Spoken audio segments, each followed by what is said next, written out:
Wala na akong pagpipilian kundi patahimikin ka! Huwag ka mawa kayo sa akin! Hindi ko! Aswang ka!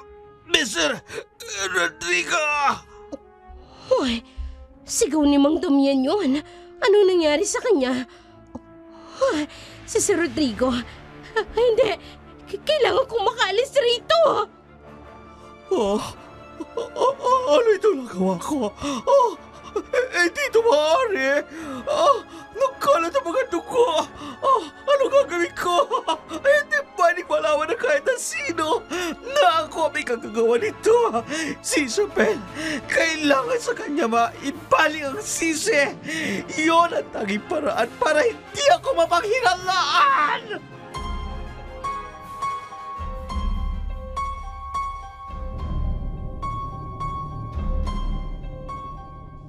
Lunti ang Haraya Company, ang kauna-unahang first class ng service provider na matagal nang naitatag. Pinamumunuan ni Don Estaquio del Moro. Lumago ang kanilang kumpanya, nangailangan sila ng mga karagdagang tao para mas maganda ang kanilang serbisyo sa kanilang mga parokyano. Si Isabel, isang bagong graduate sa kursong Business Management at natanggap bilang sekretarya. Hindi ito ang talagang nais niyang mapasukan, pero determinado siyang maipakita sa lahat ang pangarap niyang pagtatagumpay. Excited siya na harapin ang bagong hamon at oportunidad na darating sa kanya. Good morning po, sir. Ako po si Isabel, ang bagong sekretarya. I'm very excited to start working here. Good morning, Isabella. Ako si Mr. Rodrigo, ang manager dito. Welcome sa kumpanya. Maraming salamat po, sir. Looking forward po ako na matuto at makatulong sa team. Nangingiti ngunit may bahagyang kaba sa loob ni Isabella. Ganun ba? Mabuti naman. Pero tatandaan mo, Isabella, mahirap ang trabaho dito. Hindi lahat ay nagtatagal. Tiningnan nito si Isabel mula ulo hanggang paa na tila ba sinusukat ang kanyang kakayahan. Opo, sir. Handa po akong harapin ng kahit na anong hamon. Sana ka. Ayaw ka naman sa mga bagong empleyado na akala mo alam na ang lahat. All-knowing ko baga. Pero mabilis ding nawawala. Medyo nanlilisik ang mga matang nagsasalita ng manager na si Rodrigo. May sinasabi ho kayo, sir? Nag-aalangan man, ngunit gustong malaman kung ano ang ibig sabihin ni Mr. Rodrigo. Wala. Ang sabi ko sana ayusin mo ang trabaho mo. Baka lang kasi ningas-gugun ka. Naku, hindi po, sir. Gagawin ko po ang best ko para magtagal at matuto ng gusto. Ngumiti ngunit kinakabahan pa rin sa mga sinabi ni Rodrigo. Aba dapat lang. Alam mo kasi, Isabella, hindi ko gusto ang mga nagpapakitang gilas kaagad sa trabaho. Dapat maghinay-hinay lang. Baka matisod sa sariling yabang. Opo, sir. Salamat po sa paalala. I'll keep it that in mind, sir. Mabuti naman. Tandaan mo, ang trabaho dito ay para sa mga handang magsakripisyo. Walang persahan, lalo na sa mahina. Tumalikod at mabilis na iniwan si Isabel na nag-iisip. Opo, sir. I'll do my best. Nakangiti pero may konting kabang namumuo sa kanya. Habang tumatagal sa trabaho, napansin ni Isabel ang mga kakaibang kilos ni Mr. Rodrigo. Lagi itong nakamasid sa kanya na tila ba may mga hindi ito sinasabi sa kanya.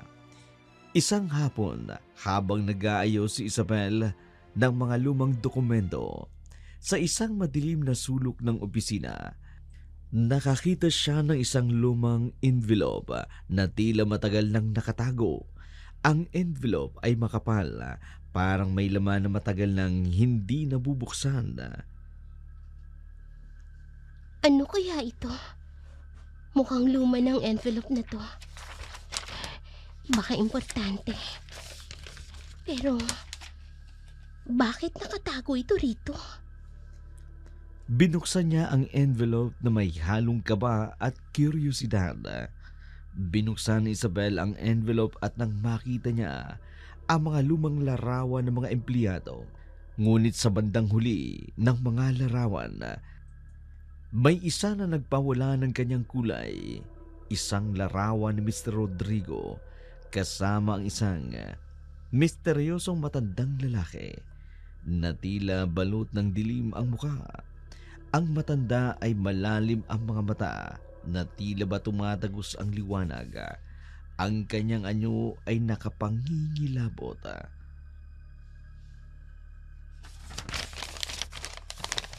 Sinong matandang ito? Bakit ganito ang itsura niya? Parang may mali. Inihimas ang larawan na tila ba inabot ang misteryong bumabalot doon. Habang tinitingnan niya ang larawan, napansin niyang tila may gumagalaw na anino ng matanda sa larawan. Bigla siyang nakaramdam ng malamig na hangin na bumalot sa kanya. Kahit ang mga bintana ay sarado, ang mga ilaw sa opisina ay biglang kumurap-kurap na parabang may presensya ng hindi nakikitang nilalang na nasa kanyang paligid. Diyos ko, anong nangyayari? Mabilis na ibinalik ang larawan ni Isabel sa envelope. Halatang natatakot sa kanyang mga nararanasang kakaiba na mga oras na yun. Agad na ibinalik ni Isabel ang mga larawan sa envelope. Inilagay sa isang drawer. Mabilis siyang tumayo at lumabas ng opisina. Ngunit pakiramdam niya may sumusunod sa kanya. Tila ba ang bawat hakbang ay may kasamang anino na hindi niya makita. Hindi niya maalis ang malamig na pakiramdam na tila siya'y binabantayan ng hindi nakikitang mga mata. Dapat yata hindi ko na kinuha yung envelope na yun. Bakit ganito ang pakiramdam ko? Para bang may sumusunod sa akin. Tumingin-tingin sa paligid habang naglalakad. Pilit na kinakalma ang kanyang sarili. Sa bawat oras na lumilipas, lalo lamang tumitindi ang kaba ni Isabel. Hindi siya mapalagay sa kanyang nakita at sa pakiramdam niya may nagmamasid sa kanya. Ang mga simpleng araw sa opisina ay naging isang nakakikilabot na karanasan na hindi niya inaasahan. Kutob ko lang ba yun o hindi? Para kasing may kakaiba sa pakiramdam ko. Lalo na dun sa manager namin. Hindi ako pwedeng magkamali. Hello! Ay! Payaso! Payaso? Where? I'm only here. Sa festla kong ito, payaso? Ang babo naman ng taste mo. Nakakatuwa naman ang isang ito. Tumatanggap din pala rito ng sintu-sinto. Kulang na lang pulbusan ng makapal ang mukha nito para maging kamukha na ni McDonald. Nagulat ata kita. Do you like my makeup? Oo. Maganda. Sino bang nag-makeup nito? Hindi na nga pantay ang kilay. Parang sinampal pa ang pisngi sa kapal ng blush on. Well, thanks. That's passion. Yan ang uso ngayon. Ganun ba? Bagay naman sa'yo eh. Talaga? Do you wanna be my next model? No thanks. Okay na ako sa makeup ko. Idadamay pa talaga ako. Ako nga pala si Jam. ang aesthetic designer ng kumpanya. Wow. Aesthetic designer ka pala. Now I know kung bakit ganyan ang itsura mo. Well, ganyan talaga kapag magagaling. Balita ko nga malapit na akong ma-promote bilang head. And I won't wait to happen. Baka I can't wait to happen. Dakaw, mali na naman yung English mo. Ikaw talaga, Jamela Salvadora. Umira na naman yung pangarap mong gising. Hay nako, Mang Dami. Sumabad ka na naman sa introducing ko. Maglinis ka na nga lang dyan. Binahabara mo ang level of confidential ko. Dakaw, wrong gramming ka pa. Baka ho wrong grammar, Manong. Oo, wrong grammar nga. Nakakatuwa naman ho kayo rito. Napakasaya niyo namang kausap. Well, that's Mother Nature. Laugh at your problem. Cause you can never face a problem if... If your problem is your face. Si Mang Dami naman eh. Kanina pa nang babara. Kung makapagsalita ka naman, akala mo napakagwapo nyo. Aba naman oo. Di tulad mo, manalabing ka nga. Endorser ka ba ni Mang Donald? Di ikaw nang gwapo. Mula ulo, mukhang paa. Mang Donald ka dyan. Oh my God! Anong nangyayari sa mukha ko? Bakit ganito? Ang akala ko ikaw mismong nag-makeup niyan. Hindi pala? Oo naman no. Aesthetic designer ako. Hindi payaso. Sige na, maglilinis ka na ng mukha mo. Baka matakot pa sa'yo ang ibang kliyente. Madam Secretary, excuse me ho Kaya mo pala ako sinabing payaso? Pinagkatuwaan na naman nila ako. Mukhang mag-i-enjoy ako rito sa bago kong trabaho. Masayahin ang mga kasama ko. Mga walang hiya. Baka nagkakasundo ka agad ng mga hitan na ito. Ano magkagawin ko? Para mawala mga ito. Naiirita ako. Kailangan mag-isip ako ng paraan para mawala si Isabel. Kinain na ng inggit ang kanilang manager nang makita kaagad nito na nagkakasundo ang ibang mga magkakatrabaho sa opisina. Nahalata naman ito ni Isabela. Madalas lang kasing nakakulong si Rodrigo sa kanyang opisina. Tinatawag lamang siya kapag may nais itong ipagawa. Isang umaga, may hindi inaasahang pagbisita ng CEO President ng kumpanya. Dito kinausap sila dahil sa isang napakabigat na problema. Ano ba ang nangyayari dito, Rodrigo? Paano mo nagawang pabayaan ng ganito ang napakahalagang proyekto natin? Alam mo ba ang maaaring mabunyag ang confidential na informasyon ng kumpanya dahil sa kapalpakan mo? Sir, hindi ko po inaasahan na mangyayari ito. May problema po sa mga dokumentos at sa system natin. Problema? Rodrigo, hindi ito simpleng problema. Nakasalalay dito ang reputasyon ng buong kumpanya. Kung hindi ito maayos kaagad, tsak babagsak tayo. Gagawa ako ng paraan kung makapag-aantay lamang po kayo kahit saglit. I need solution now. I'm going to be late for my meeting. Sir, kung maaari po, may naisip po akong paraan para maresolba ang problema. Teka, sino ka ba?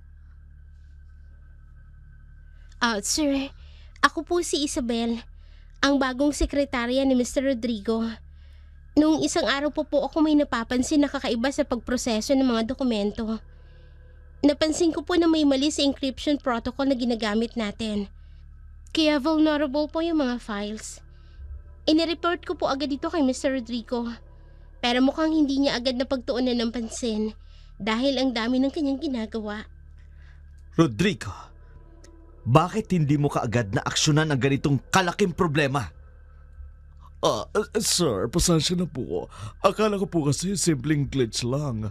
Di ko pa naisip na ganito ang kalalaang epekto. Sir, nang makita ko po na hindi agad na aksyonan ng problema, gumawa po ako ng agarang hakbang para po ma-minimize ang damage. Una, gumawa po ako ng backup ng lahat ng dokumento bago pa man lumala ang sitwasyon. Pangalawa, ina-isolate ko po ang mga affected na bahagi ng system para mapigilan ang anumang further breach. Pangatlo, nag-research po ako ng bagong encryption method na mas mataas ang security level. At ito po ang ipinalit ko sa lumang protocol. Kaninang umaga ko lang po natapos ang adjustment, kaya sigurado po akong safe na po ang lahat ng mga datos po natin. Sige, ipakita mo sa amin ang ginawa mo. Sir, eto po yung mga hakbang na ginawa ko. Una, sinigurado ko pong walang ibang makaka-access ng system habang ginagawa ko mga pagbabago. Pangalawa, nireconfigure ko po yung buong security protocol upang matiyak na hindi na mauulit ang ganitong klaseng breach. Panghuli, nirestore ko po ang lahat ng nasirang files mula sa backup. Kaya po intact at secure pa rin po ang lahat ng mahalagang impormasyon. Magaling.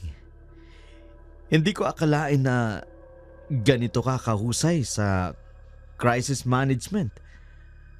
Mukhang ikaw lang nakikitaan ko o ikaw lang nakakita ng solusyon sa problemang ito bago pa lumala.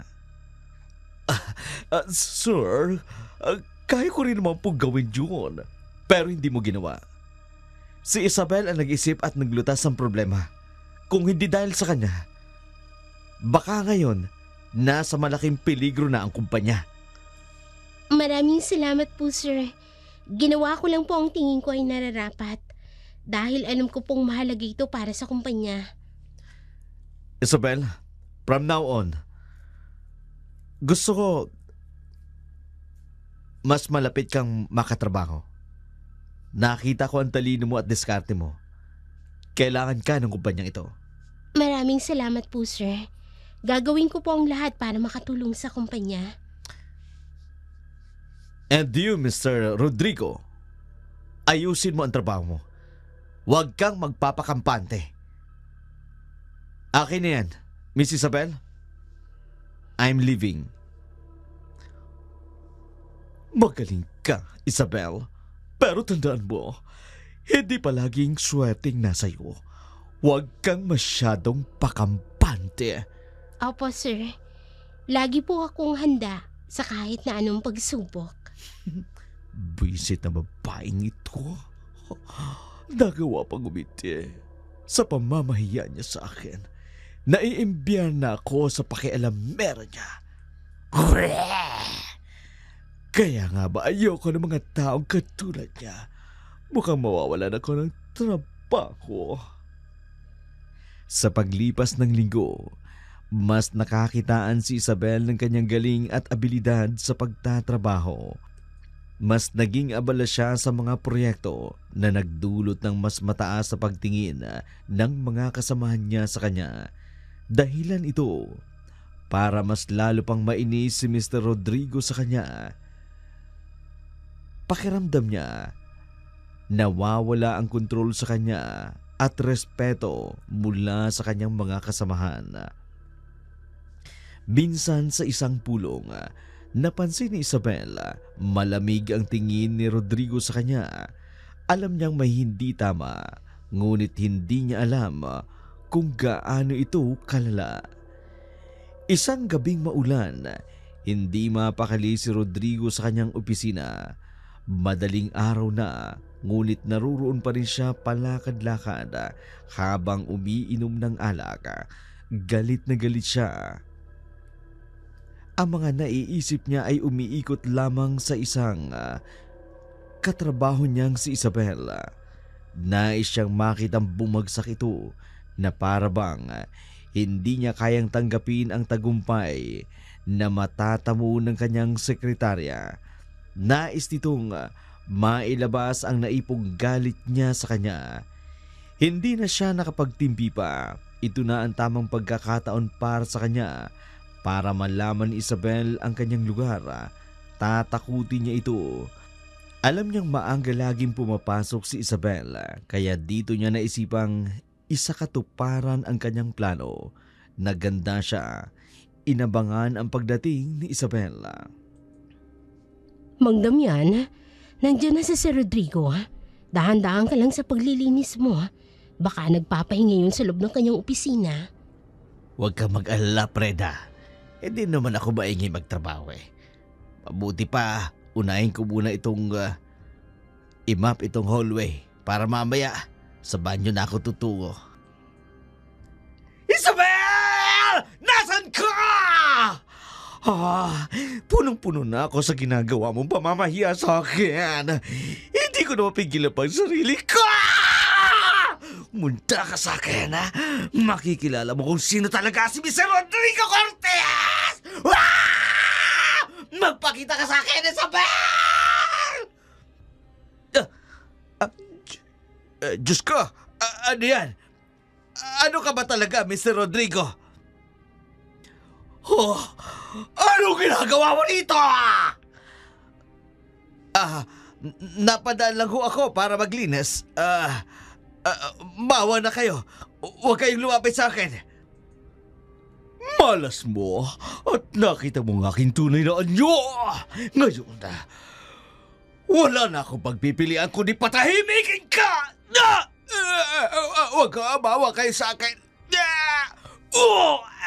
Hindi ko asok ka, Mr. Rodrigo. Hoy, sigaw ni Mang Damian yun. Anong nangyari sa kanya? Si Sir Rodrigo. Hindi, kailangan kong makaalis rito. Ano ito nagawa ko? Dito maaari.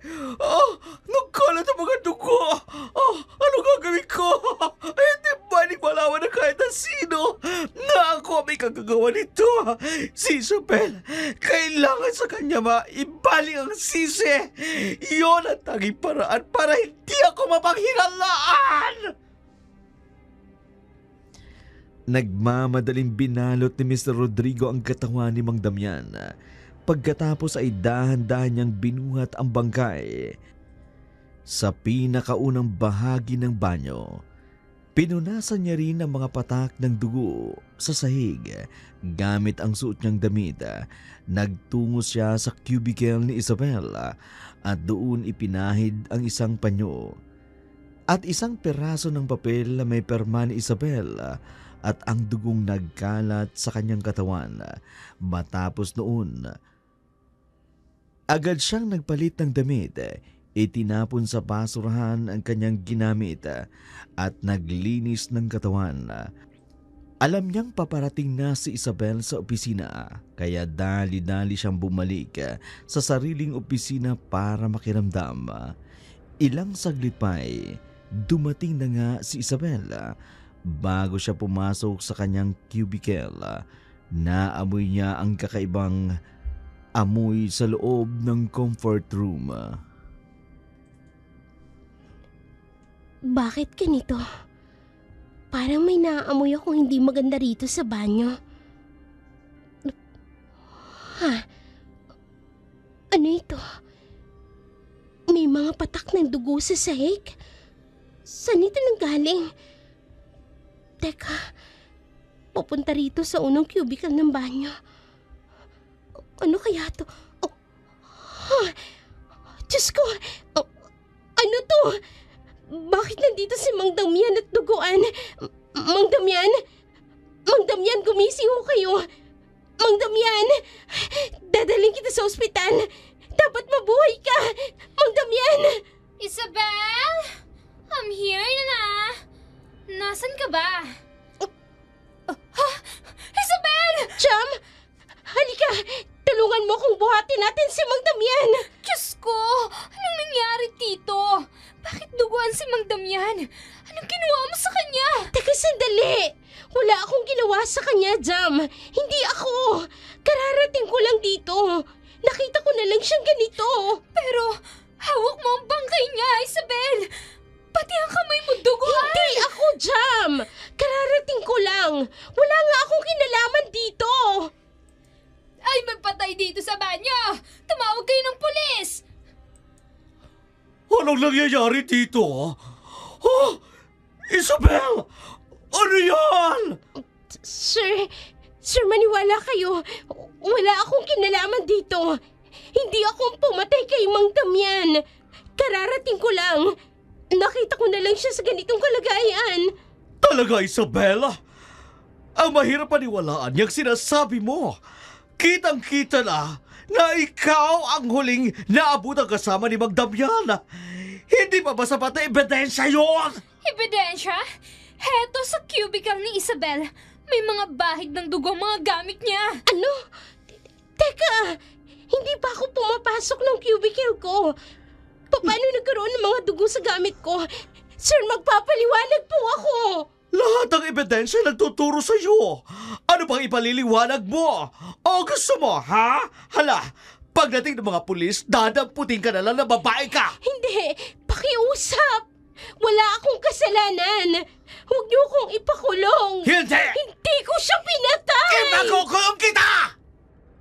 Naabutan si Isabel ng mga empleyado. Nakaramdam ng takot ang lahat dahil sa krimeng nangyari kay Mang Damian.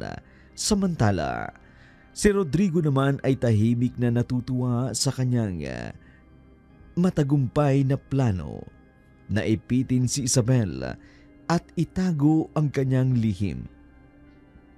Sumailalim si Isabel sa isang inquest proceeding. Agad ring pinalabas dahil sa kakulangan ng ebidensya.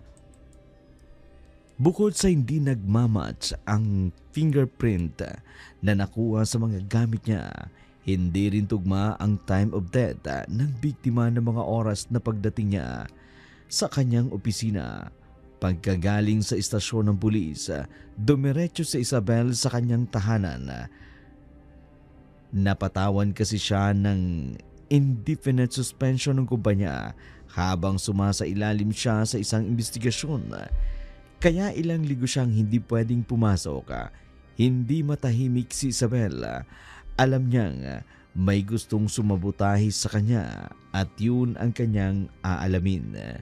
Sa mga sumunod na araw, nagmuni-muni si Isabel. Bumalik sa kanyang isipan ang mga pangyayari nung araw na natagpuan niya si Mang Damian. Inisip niya kung sino ang posibleng may kagagawa ng krimen, kung bakit siya gustong idiin. Hindi nila ako pwedeng pagbintangan. Sabi ni Isabel sa kanyang sarili. Binalikan niya ang mga oras at minuto na pumasok siya sa opisina nung araw na yun. Naisip niya na ang bawat galaw ni Mr. Rodrigo kung paano ito kumilos. Naalala rin niya ang mga kakaibang tingin nito sa kanya noong mga nakaraang araw. May alam kaya si Mr. Rodrigo tungkol sa pangyayari yun? Tanong niya sa kanyang sarili. Hindi siya makapagpahinga hanggat hindi nalilinawan ang mga pangyayari. Sa kanyang pagbabalik sa kumpanya, pinagtitinginan siya ng mga katrabaho. Ang iba ay natatakot at nagdududa, habang ang iba naman parang nagtataka. Binaliwala niya na lamang iyon dahil ang pinakapakay niya ay linisin ang kanyang pangalan. Pagpasok pa lamang niya sa opisina, napansin kaagad ni Isabel ang malamig na pagtanggap ng mga empleyado. Wala na ang dati nilang ngiti at pagbati na tila ba malaking pader na ang namamagitan sa kanila ngayon. Ngunit hindi nagpatinag si Isabel. Alam niya ang kanyang pangalan na kailangang linisin sa kanyang gagawin. Oh, nakabalik na siya sa trabaho? Di ba suspendido siya? Hindi ko papayagang masira ang pangalan ko ng ganito. Alam kong may ibang may kasalanan nito. At sisiguraduhin kong matutuklasan ko kung sino ang tunay na may kagagawa nito. Kailangan makumpirma ko muna ang mga bagay-bagay. Sana lang hindi ako biguin ni Papa. Oh, the suspectary is back. How's the jail? Anong suspektari? Nangaasar ka ba, Jam? Nagtatanong lang naman ako. Kasi, galing ka sa kulungan, diba? Hindi. At hindi mangyayari yon. Dahil lumabas na sa investigasyon na hindi tumutugma ang oras ng pagdating ko sa pagkamatay ni Mang Damian. Sino ang nagpapasok ng kriminal na yan dito? Hindi ba nasabihan ng mga gwardya na suspendido ang babaeng yan? Nilift na ang suspension ko. Dahil hindi sapat ang ebidensyang idinidiin niyo sa akin. Mga bulag ang mga pulis na nag-inquest sa'yo. Kahit anong sabihin nila, ikaw pa rin ang tinuturo ng mga ebidensyang nakuha nila. Yung panyo mo, yung papel mo na may perma mo, ako mismo ang magpapatunay na ginawa mo ang latang yon! Teka, wala namang sinabi si Jam na mga gamit ko yung mga may bahid ng dugo. Paano niya nalaman yun na mga gamit ko ang kinuha sa investigasyon? Napansin ni Isabel sa mga sinabi ni Rodrigo. Paano niya nalaman ang tungkol sa mga gamit na may bahid ng dugo? Hindi nabanggit ni Jam ang mga detaling yun. Biglang kumabog ang kanyang dibdib na pagtanto niya nga maaaring may kinalaman si Mr. Rodrigo sa nangyayari. Kailangan kong mag-ingat. Hindi ako pwedeng basta-basta na lang magtiwala sa kahit na sino. Kailangan mong pagbayaran ang lahat, Isabel! Namatay si Mang Damian ng walang kalaban-laban! Hindi pa tapos ang investigasyon at sigurado ako sa kulungan na bagsak mo, ako mismo ang titistigo! Sabihin niyo na ang gusto niyong sabihin.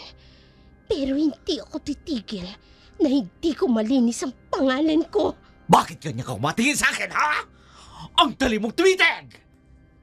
Alam ni Isabel na may oras pa siya upang mag-imbestiga. Hindi siya basta-basta magpapatalo. Gagawin niya ang lahat upang malaman ang katotohanan at ilabas ang tunay na may sala. Chom, samahan mo nga ako sa President Office.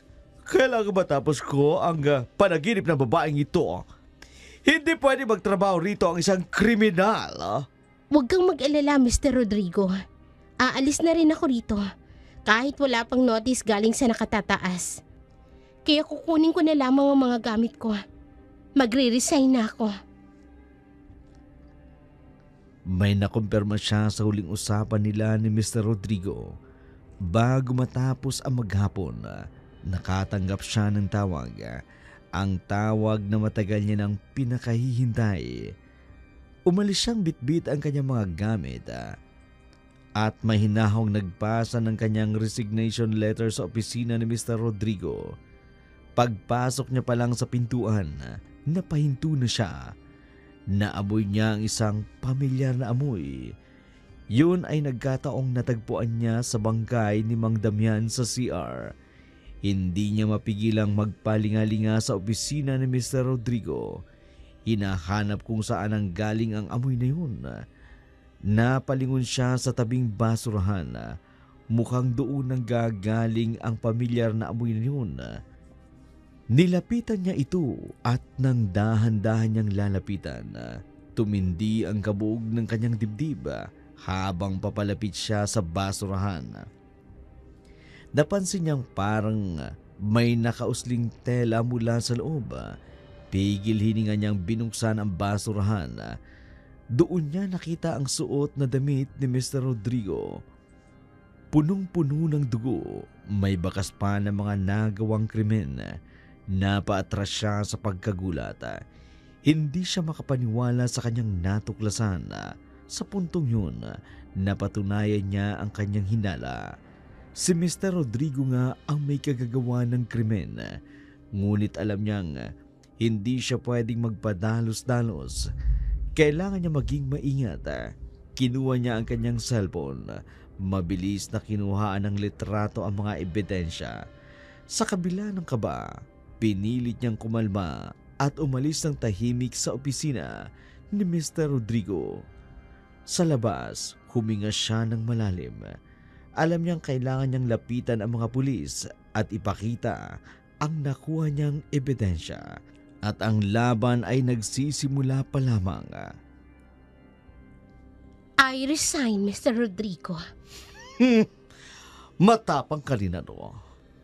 Akala mo ba matatakasan mo ang kaso mo sa pagre-resign mo, Isabel? Una sa lahat, wala akong tinatakasan. Kung gagawin ko yon, hindi ba dapat wala na ako rito ngayon sa harapan mo?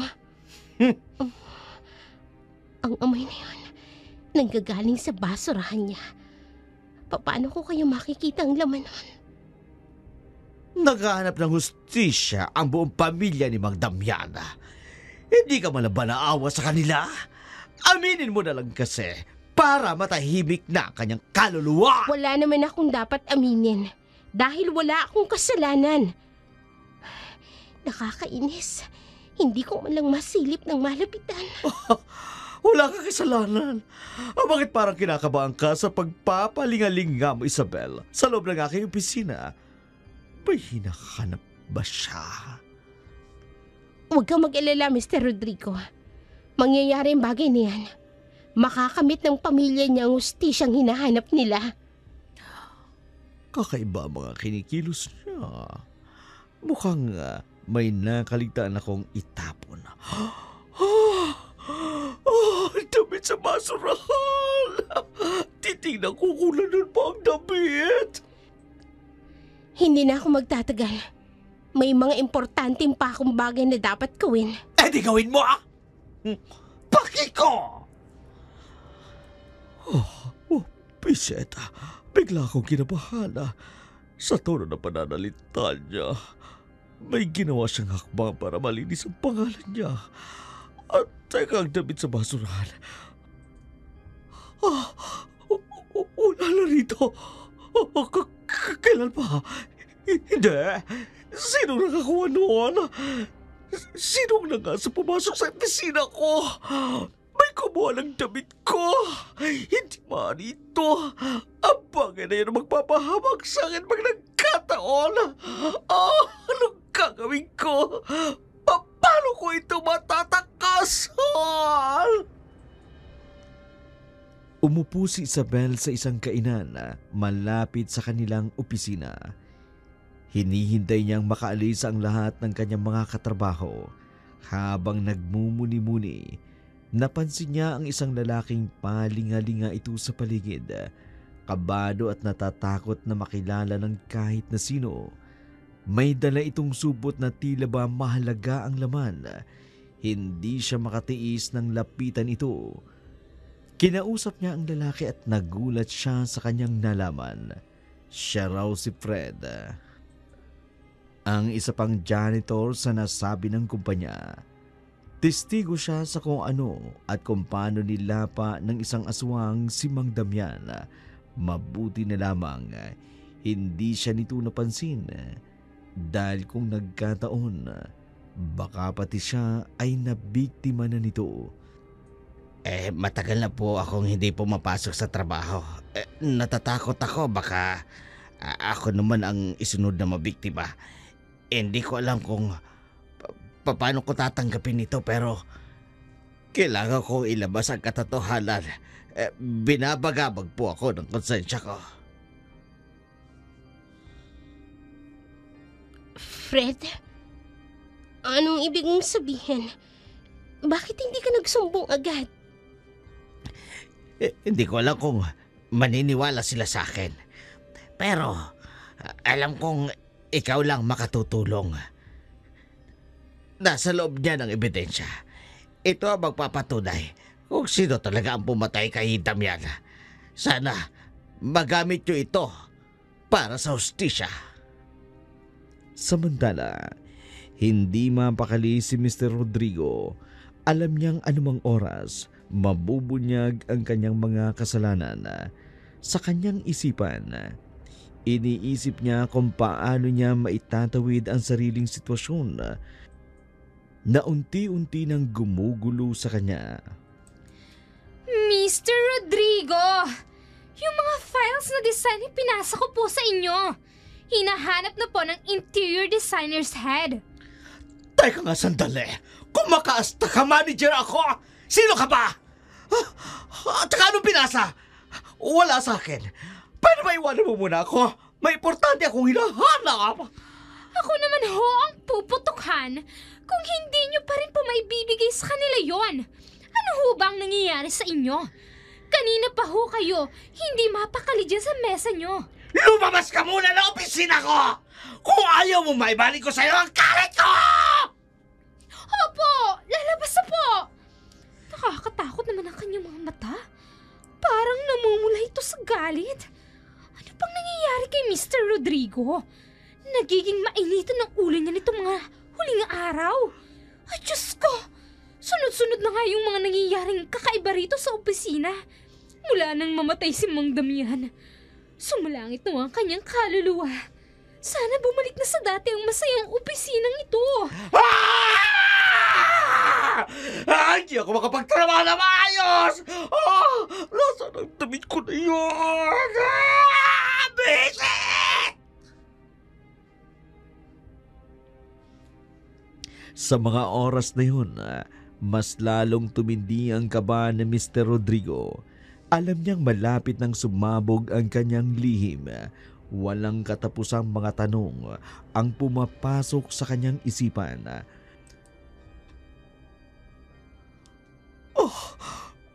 Paano ko may makakita?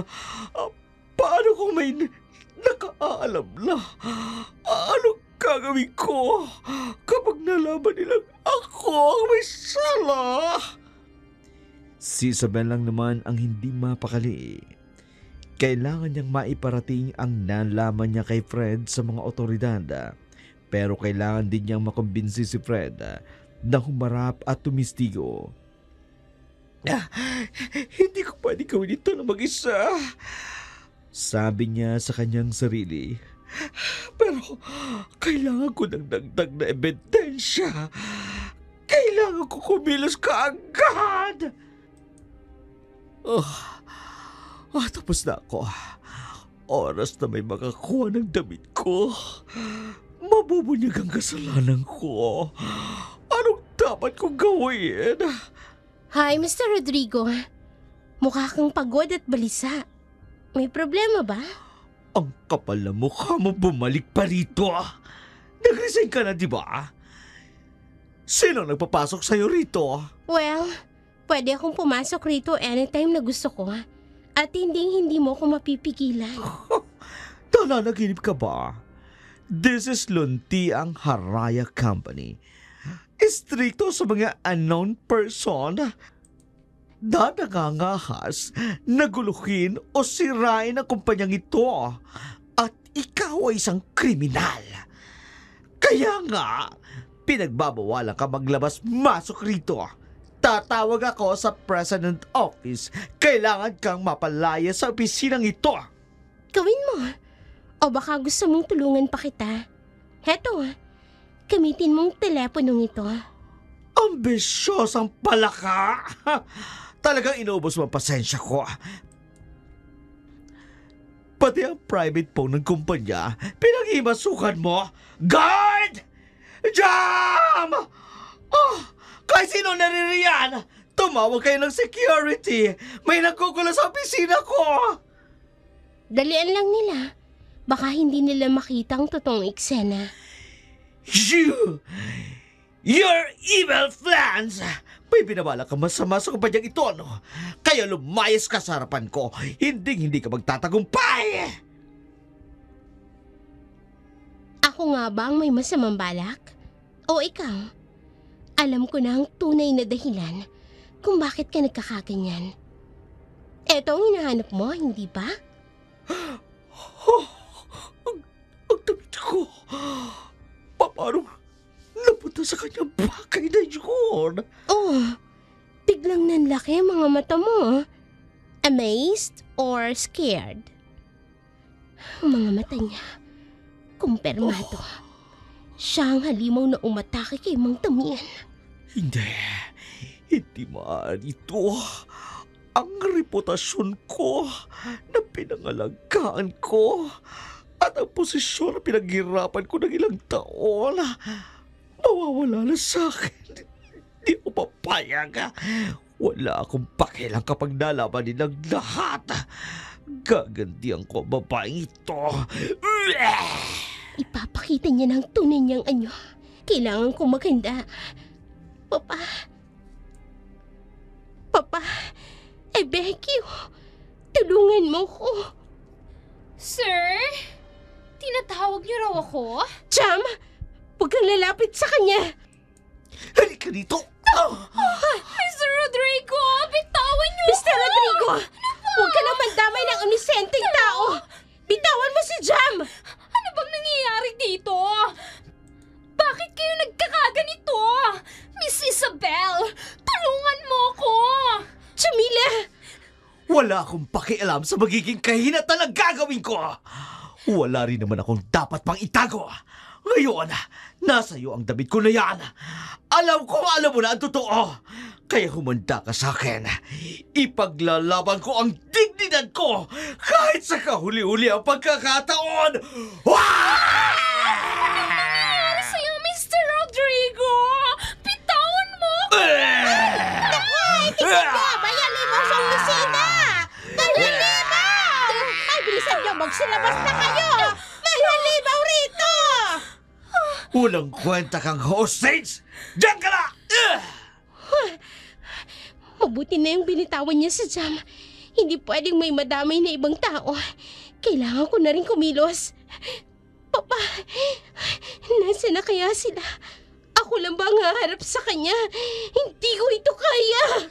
Umanda ka sa pag-atake ko! Atake! Pigilan kita!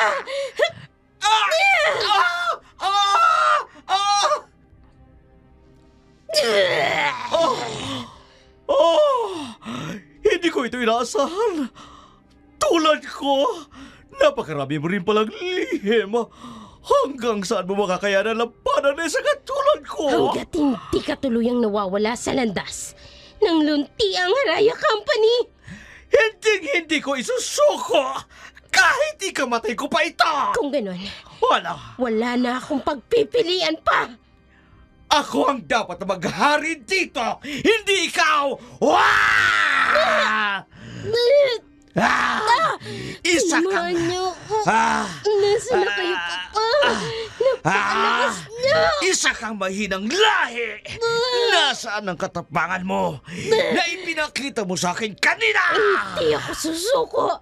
Lalabanan kita sa kahit na anong paraan. Lampas! Sinong inaatake mo? Hindi mo nga ako magawang tamaan! Napakabilis niya! Ano? Laban pa? Laban pa mo!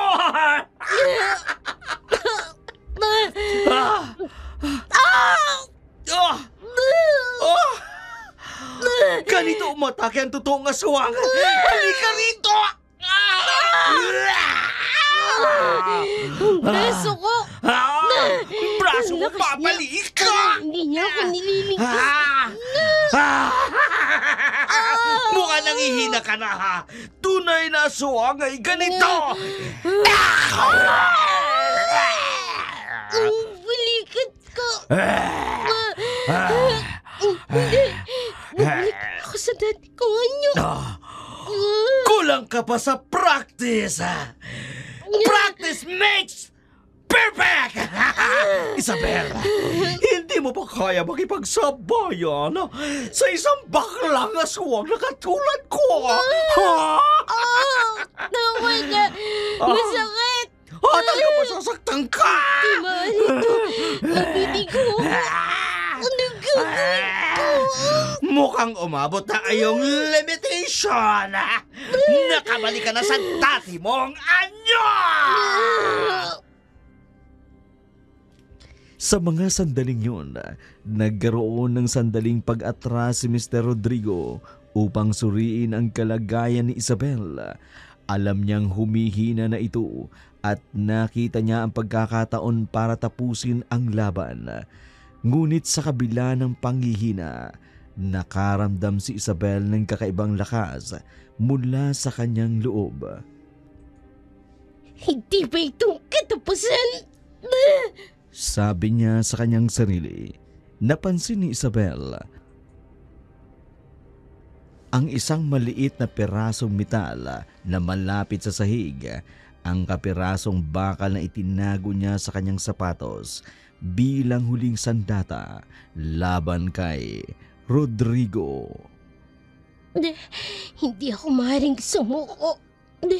Kailangan kong gamitin ang lahat ng paraan upang malabanan siya.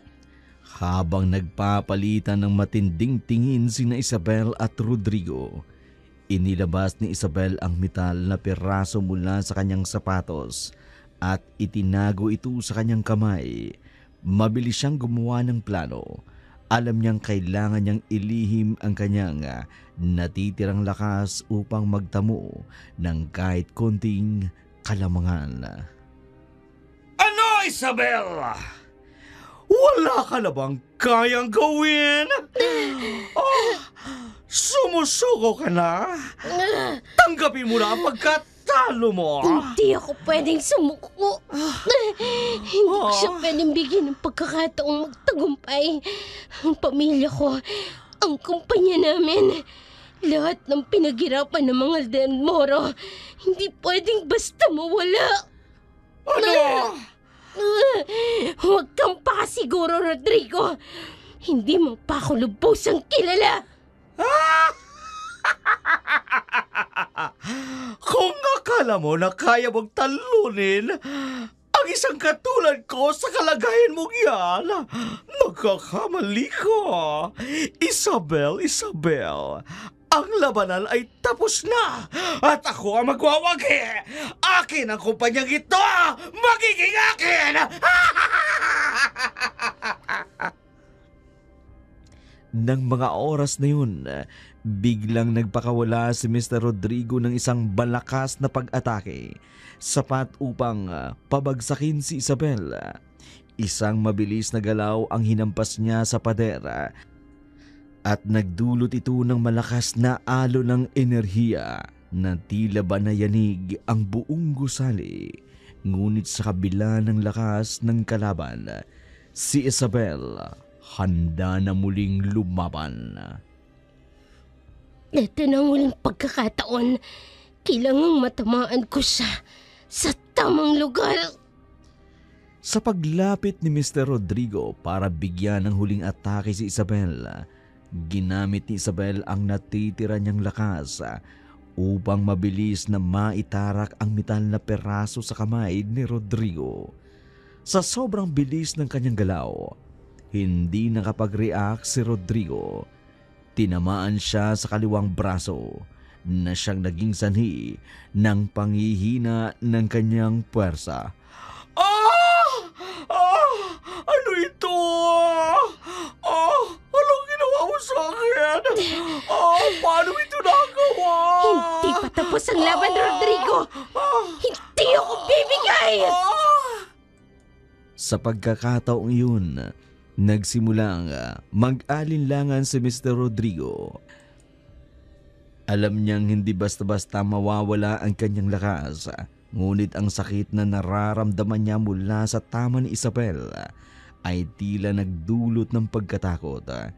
Ito na ang kanyang pagkakataong muling umatake, ngunit bago niya ito magawa, nagdilim na ang kanyang paningin. Hindi! Si Mr. Rodrigo!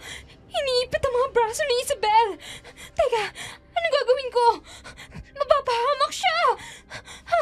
Ang bangko! Oo! Pwede ko tong ihampas sa kanya!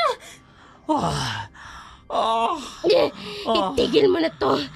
Kahit patiin mo pa ako, tuluyan ka na rin mawawala sa kumpanyang ito. Nabunyag na ang lahat ng kasalanan at kalukuhan mo! Wala akong pakialam! Ang malaga sa akin, mawala ka sa landas ko! At ayoko malaman ng lahat ang tunay kong pagkatao! Kaya parehas lang tayong mabibigo! Bitawan mo si Isabel! Aray! Salamat! Ang likod ko! Nabitawan niya ako! Ang balikat ko! Isabel! Ayos ka lang ba? Luko, duguan ka! Umalis ka na rito. Ayoko madamay ka pa. Hindi ko magagawa yun, Isabel. At paano ka? At Sarado na ang opisina. Wala akong mapupuntahan. Walang hiya ka, Jamela! Nagawa mo pa akong saktan! Isa kang pakialamera! Anong gagawin natin? Mamamatay na tayong dalawa. Hindi ko na rin kayang lumapit. Mga walang kwenta kayong nilalanga! Katawan ko. Sabay-sabay ko kayong tatapusin! Tatapusin niyo na! Biglang nagbukas ang security lock facility ng opisina. Bago atakihin muli ni Mr. Rodrigo ang dalawa, pumasok ang mga armadong lalaki. Tanga ng isang mahabang bagay. Inihampas ito ng mga kalalakihan sa katawan ni Mr. Rodrigo. Dahilan para manghina ito sa kuryenteng dumaloy mula rito. Nangisay ito sa sakit. Napanatag naman ang loob ni Isabela. Dahil ang kanina niya pa inaantay na tulong ay dumating na. Nilapitan sila ni Mr. President.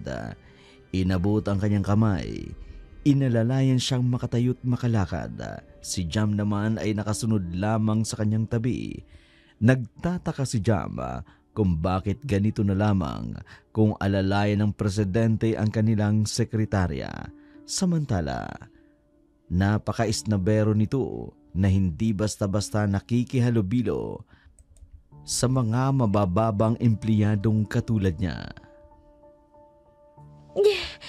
Nakakainis ka, Papa. Bakit ang tagal niyong tumating? Anong magagawa ko? Si lolo mo. Pinanunood ang naging laban mo sa halimaw na yun. Shh! Pa, may ibang tao tayong kasama. Teka, sandali. Linawin niyo nga. Hindi ko kasi maintindihan. Huwag mo nang intindihin ang sinabi ni Papa. Nagbibiro lang siya. Tama. Ganito lang talaga kami sa aming pamilya. May mga laban na... Hello? Biro lang ba yung tawaging papa ng dating sekretarya ang isang presidente ng luntiang Haraya Company? Isa itong napakalaking joke, Isabel! Ay, yun ba? Pasensya na kung inilihim ko sa inyo ang totoo kong pagkatao. Apo ko ni Eustaquio Del Moro. Ang aking ama, ang presidente, si Enrique Del Moro. Hala!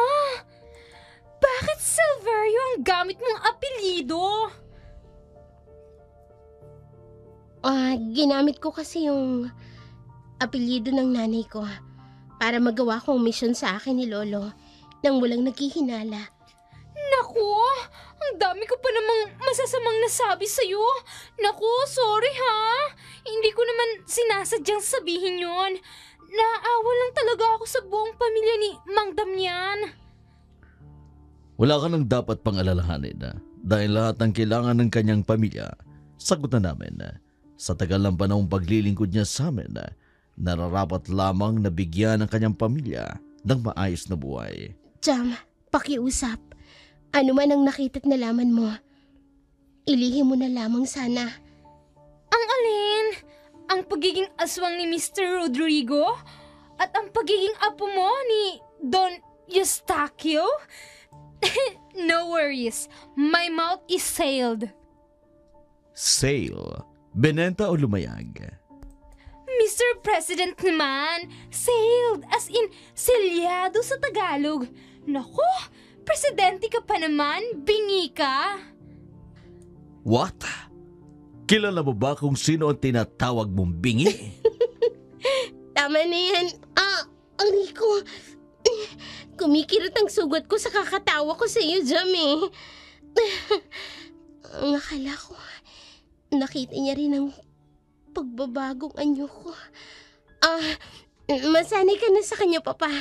Kalug talaga yan si Jam. Ang totoo talaga niyan, hindi ho siya bagay sa pagiging aesthetic designer dito. Dapat po talaga payaso. Payaso? Teka, pangit na naman ba ang makeup ko? Pinaglalaroan na naman ba nila ako, ha? Kalma lang, Jam. Hindi pinaglaruan ang mukha mo. Ay, salamat. Teka, si Mr. Rodrigo, ano nangyari sa kanya? Tinanggal ang lunti ang Haraya Company si Mr. Rodrigo bilang parusa sa lahat ng kanyang maanumalyang mga gawain habang ito ay nagtatrabaho sa kumpanya. Pinusasan siya ng posas na yari sa pilaka na mismong ang kumpanya ang nagmamay-ari dahil sa kalagayan nito na pagiging aswang. Alam kasi nila ang kalagayan nito bilang pag-iingat na rin sa kaligtasan ng mga taong naruroon sa paligid. Lahat ng mga empleyadong nakasaksi ng kaguluhan ay sinuhulan para manahimik, para na rin sa ikabubuti. Hindi lamang ng mga empleyado, kundi pati na rin ng buong kumpanya. Si Isabel na nagpanggap bilang isang sekretarya ay isa na ngayong bagong CEO at pinagkakatiwalaang mamalakad ng luntiang Haraya Company. Ang pamilya Del Moro ay muling bumalik sa pamamahala ng kanilang kumpanya na ngayon ay nasa mas ligtas na kamay. Ngunit sa kabila ng lahat ng tagumpay, si Isabel nagdadala pa rin ng mga aral mula sa madilim na kabanata ng kanyang buhay na hindi lahat ng laban ay nakukuha sa puwersa.